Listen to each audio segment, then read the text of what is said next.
Lailee VanDillen. Janice Mirikitani is a poet, publisher, editor, choreographer, and dancer. Her recent new volume of poetry is We the Dangero, published by Celestial Arts. She has received numerous awards, including the San Francisco Commissioner of the Arts. Her poetry is an interplay between her community work in San Francisco as director of Glide Memorial Church programs for 30 years and her deep personal experiences breaking the silence. Later, communications expert and consultant Charmaine McClary describes her goal in writing, how to succeed while fitting in 3 audio scripts. McClary's mission is image growth and self-esteem building for people in the workplace. And Jim Bell reviews Silicon Snake Oil about the Internet. Join us.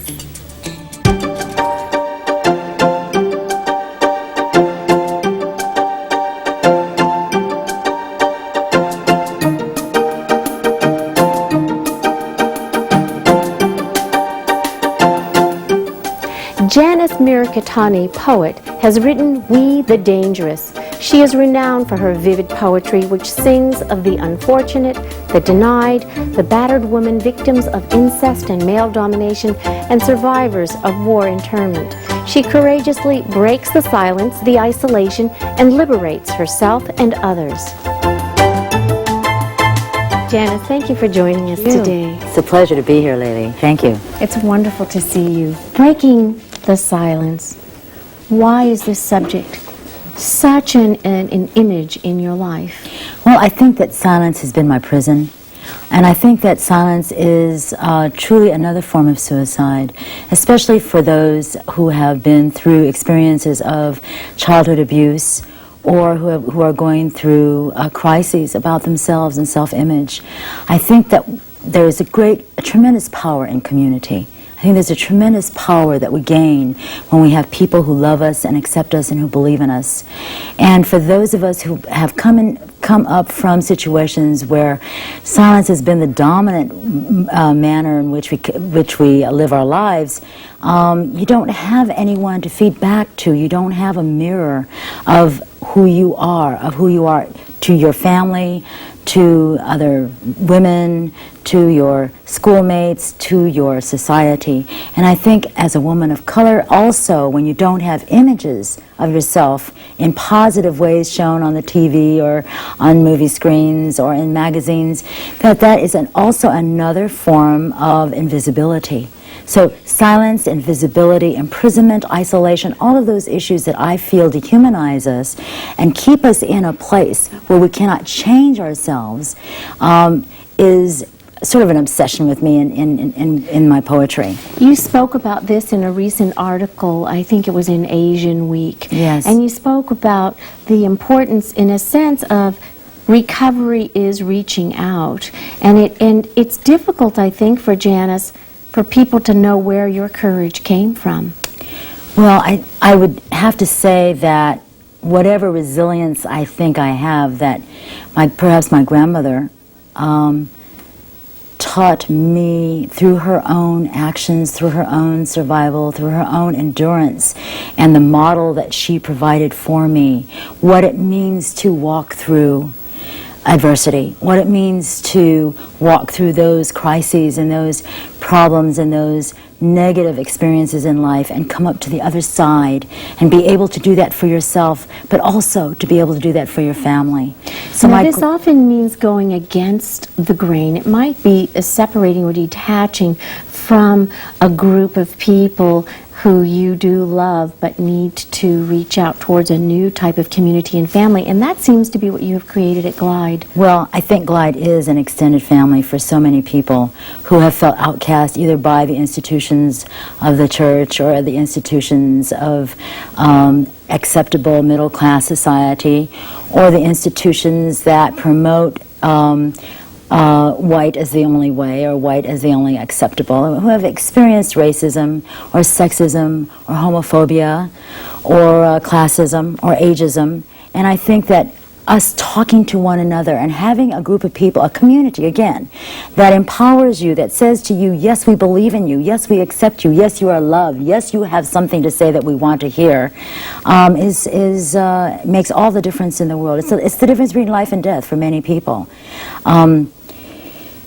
I think that we need those positive models in our lives, and the people who give me courage now, of course, my husband, Reverend Cecil Williams, who always encourages. I think we have a wonderful photograph of you and Cecil together. He's very photogenic, very photogenic.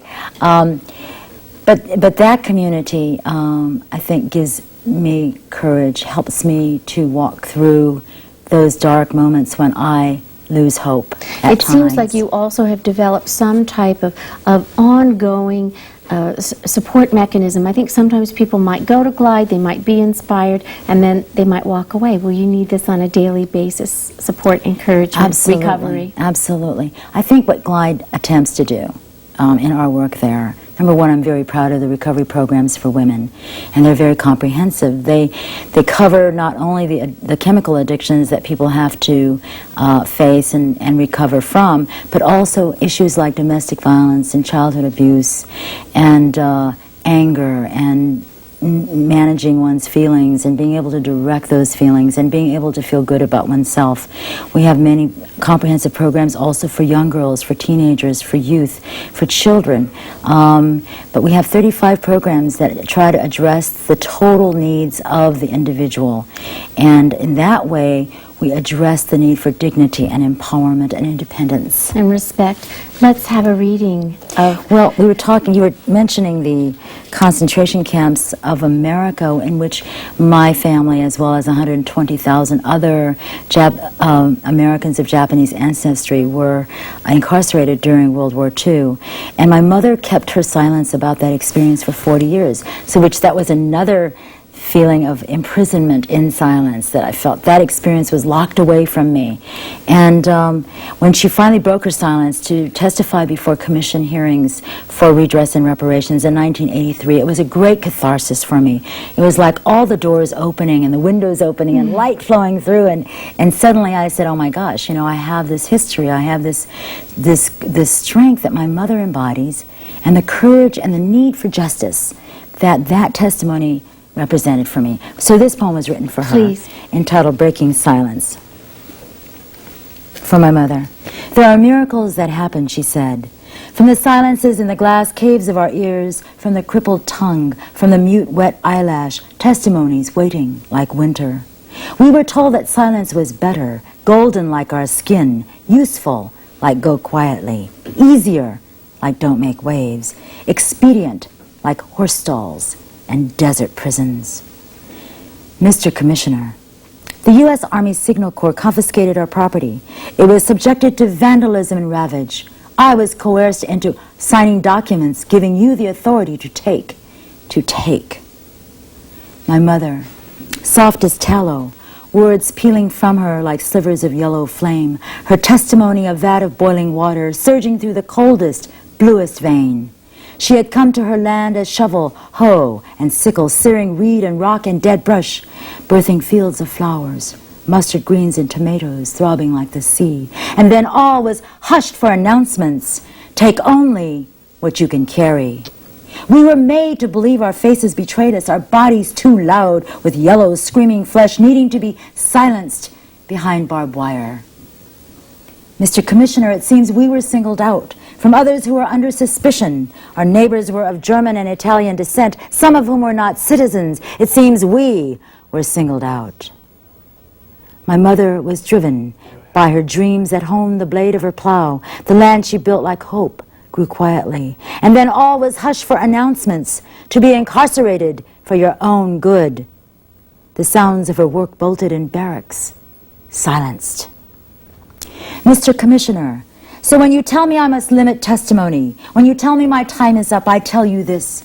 Pride has kept my lips pinned by nails, my rage coffined. But I exhume my past to claim this time. My youth is buried in Roar. Obachan's ghost visits Amachi Gate. My niece haunts Tule Lake. Words are better than tears, so I spill them. I kill this, the silence. There are miracles that happen, she said, and everything is made visible. We speak of suicides and intimacies, of burning humiliations, of crimes by the government, of self-hate and of love that breaks through silence. We are lightning and justice. Our souls become transparent like glass, revealing tears for war-dead sons, red ashes of Hiroshima, jagged wounds from barbed wire. We recognize ourselves at last. We are a rainforest of color and noise. We hear everything. We are unafraid. Our language is beautiful.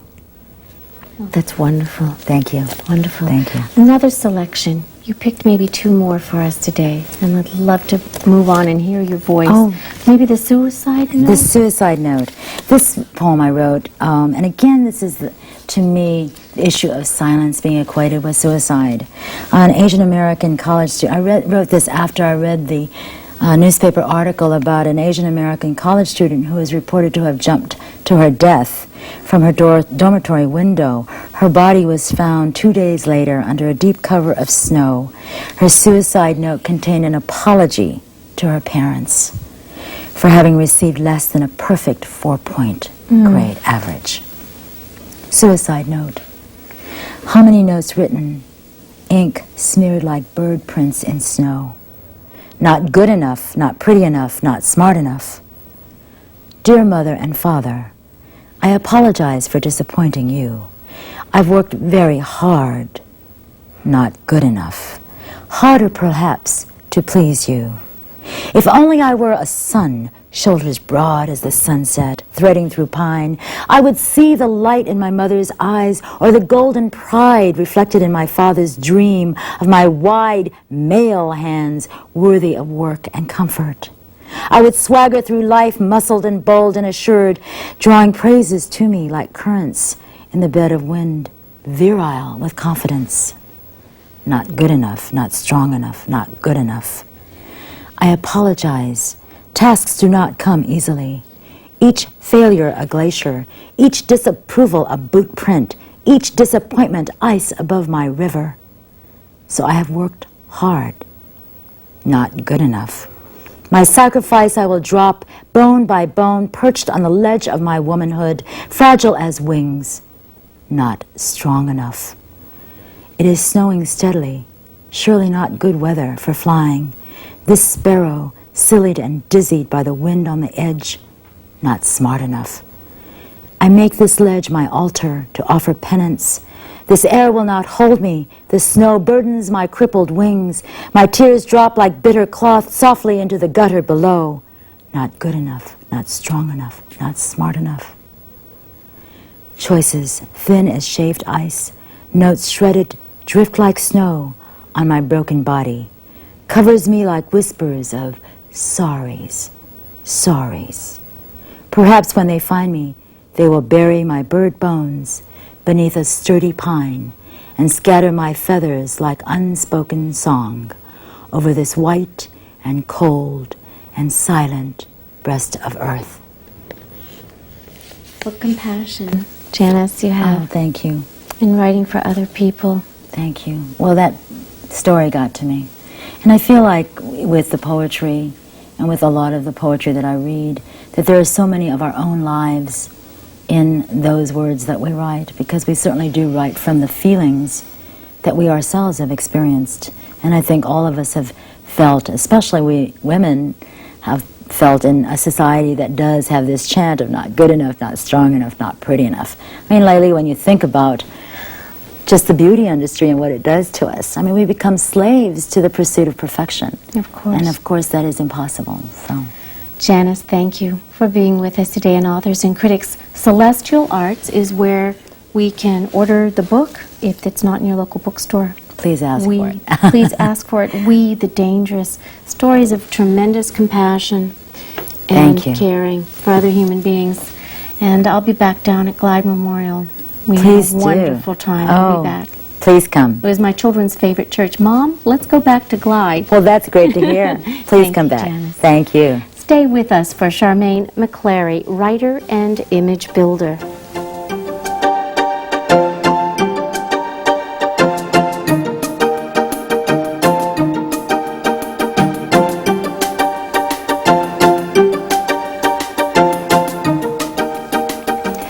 Charmaine McClary, who's written scripts for audio cassettes on how to succeed while fitting in. Charmaine, thanks for joining us today.